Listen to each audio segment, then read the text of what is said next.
Bonjour à tous, donc cette animation de dynamique moléculaire illustre qualitativement le phénomène de séparation de phase à l'échelle moléculaire.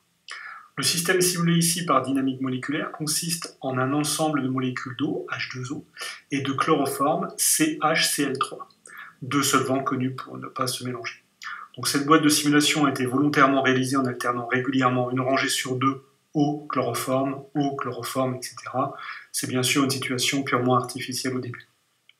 Alors la dynamique moléculaire est une technique de calcul numérique qui permet de simuler dans le temps le mouvement des atomes selon les lois de la physique.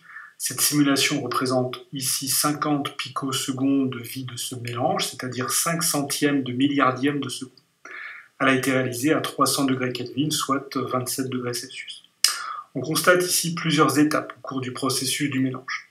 Tout d'abord, on remarque dès le début de la simulation la formation de liaisons hydrogène en pointillés rouges entre molécules d'eau voisines. Pour rappel, la liaison hydrogène dans l'eau est une interaction non covalente, attractive, survenant entre un hydrogène, une sphère blanche ici, lié à un atome d'oxygène en rouge et à un autre atome d'oxygène d'une autre molécule d'eau, donc oxygène en rouge aussi. Ces liaisons d'hydrogène ont une durée de vie courte et on observe régulièrement ici leur formation, leur destruction, puis leur reformation, etc. au cours du processus de simulation. Le chloroforme, lui, bien sûr, ne peut pas former de liaison hydrogène du fait de la nature chimique de ces atomes. Donc, au contraire, dans l'eau, la formation de liaison hydrogène entre molécules d'eau va engendrer l'apparition de clusters d'eau de petite taille au début, 2-3 molécules. La durée de vie de ces clusters est limitée, notamment en fonction de la température qui agite les molécules dans le système. Les molécules d'eau qui participent peuvent changer de cluster au cours de la simulation, mais globalement, la formation des liaisons hydrogène est un facteur stabilisant.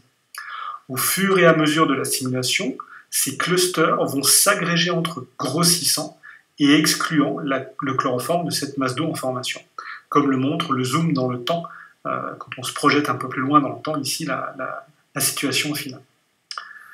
Donc en fin de simulation, toutes les molécules d'eau se sont regroupées entre elles et forment un réseau de liaisons hydrogène. Les molécules de chloroforme ont été exclues de ce réseau. On dit que le chloroforme est hydrophobe.